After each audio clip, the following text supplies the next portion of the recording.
Le Club Med de l'Alpe d'Huez se refait une beauté. C'est certainement le plus grand chantier d'hébergement touristique des Alpes françaises. Après 2 ans de travaux, il doit ouvrir le 15 décembre. Vous le savez maintenant, c'est cuit pour Thomas Cook. Le plus ancien tour opérateur du monde s'est déclaré en faillite lundi après 178 ans d'activité. Dans une activité ultra concurrentielle, les géants du tourisme sont condamnés à mettre le paquet pour sortir du lot. C'est le cas du Club Med. À l'Alpe d'Huez, les travaux d'agrandissement et de rénovation de l'ancienne résidence sont en passe d'être terminés. Un chantier impressionnant qui permettra au complexe de passer à 3 à 4 tridents.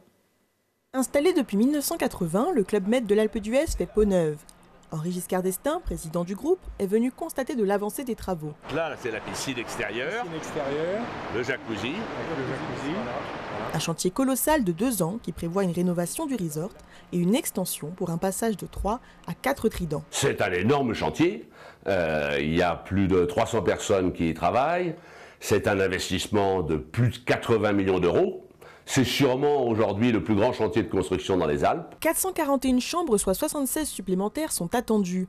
Une capacité d'accueil haut de gamme avec de nombreux services offerts pour allier expériences sportives, culturelles et culinaires. C'est des salles de fitness, c'est un restaurant avec une vue sur l'ensemble des montagnes, mais c'est aussi un gourmet lounge, un bar et un théâtre dans lequel auront lieu des animations, en particulier pour les familles et les enfants.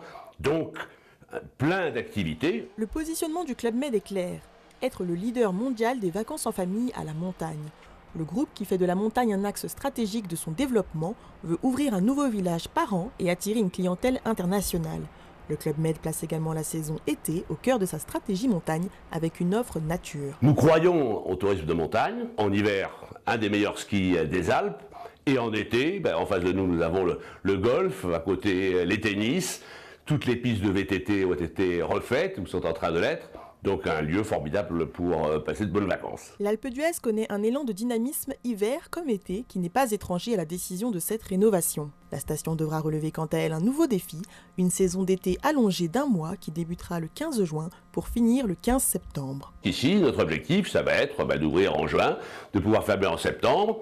Et pour ça, il faut qu'on travaille tous ensemble avec toutes les forces économiques, les commerçants, les restaurants et tous ceux qui font la vie de la station pour que ce soit possible et que ce soit une belle expérience pour nos clients. Tout est mis en œuvre pour séduire une nouvelle clientèle. Le rendez-vous est donné pour une ouverture prévue au 15 décembre prochain.